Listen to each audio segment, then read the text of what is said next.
Hello, I'm City Attorney Scott Martinez, and with me is Qusayr Mohammed Bai, counsel for Jamal Hunter. I'm here today because the parties in this case have come to an agreement to present a settlement to City Council for $3.25 million regarding all claims in the Hunter matter.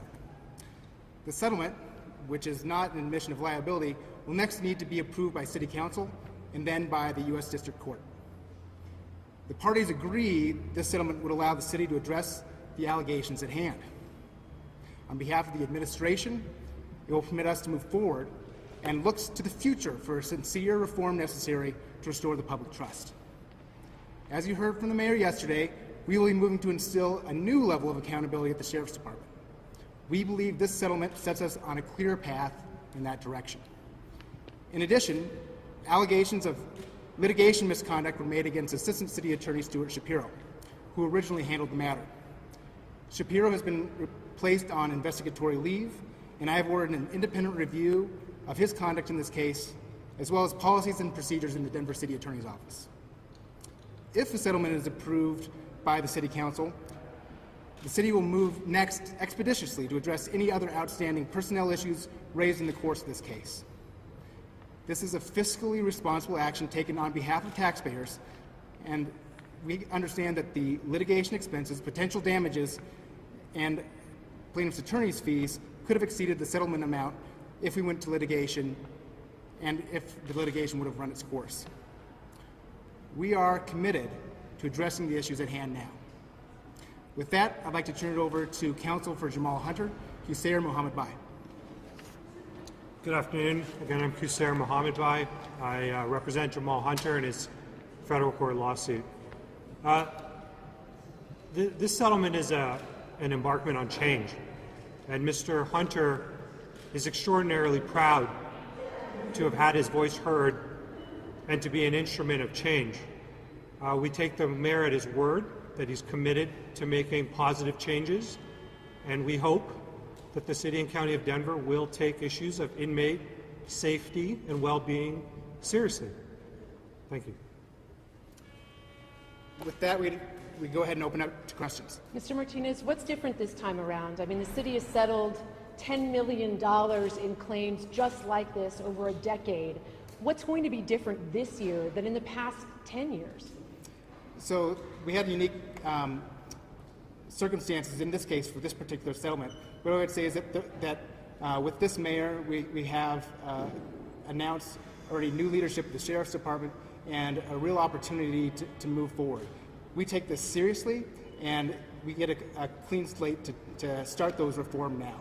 But is it really new leadership when you're going within the same department that you've found so many difficulties with in the past? I mean, why shuffle the same deck? Why not replace some of these high-ranking positions when there is so much doubt about their ability to lead effectively? Listen, we care as much as every taxpayer, every citizen here in Denver about those concerns. And that's why we put a nationwide search for a new sheriff at hand. This is important, and we got to get it right. This is one of the largest settlements in the history of Denver, $3.25 million. You call this fiscally responsible. How do you think the taxpayers feel about that verbiage? Every general counsel has to make a decision regarding the particular facts of a case, the costs in a case, the potential fees, and the uncertainty that arises out of a case. And after analyzing all those facts, we've decided that settlement is the most prudent course of action going forward. And more importantly, that this allows us to move forward with those reforms that we've been talking about this week. This is our chance to move down the path in the right direction. Mr. Martinez, were you personally aware of those emails that the city attorney handling the case had sent to the Denver Police Department or had made to the Denver Police Department? So I can't get into the individual,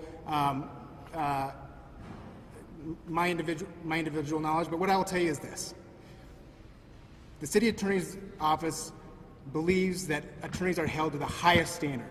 We have an even higher standard than the average public, and we take the allegations seriously. That's why I've ordered an independent investigation into my office and the actions of our attorneys, and that report or that investigation includes me.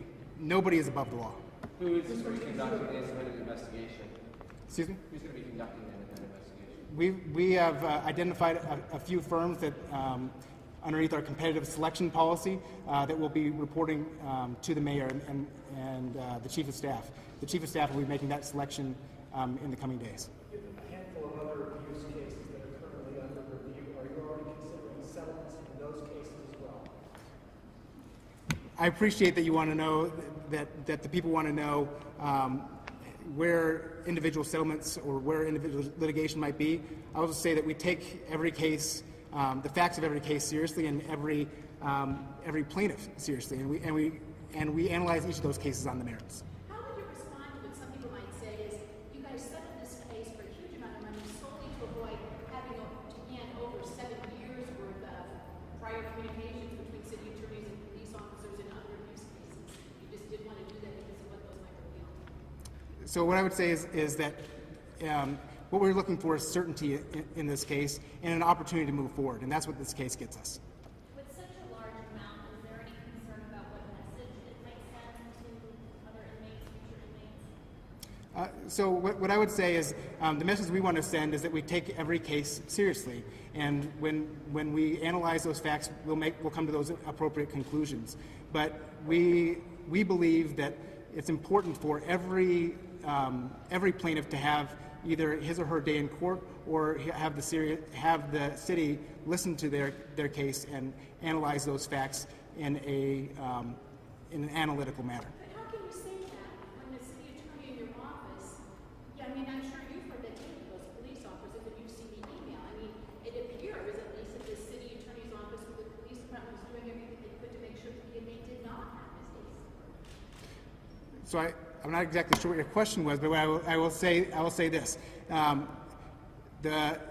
this case and the resolution of this case gives us an opportunity to look at the sheriff's department, the city attorney's office, and individual acts that in a unique way at this point in time. And you have people here who from the mayor to me to Stephanie O'Malley, all saying this is important and we want to do the right thing. I know that Judge Kane has said that this really doesn't completely settle this case. There are still some potential sanctions.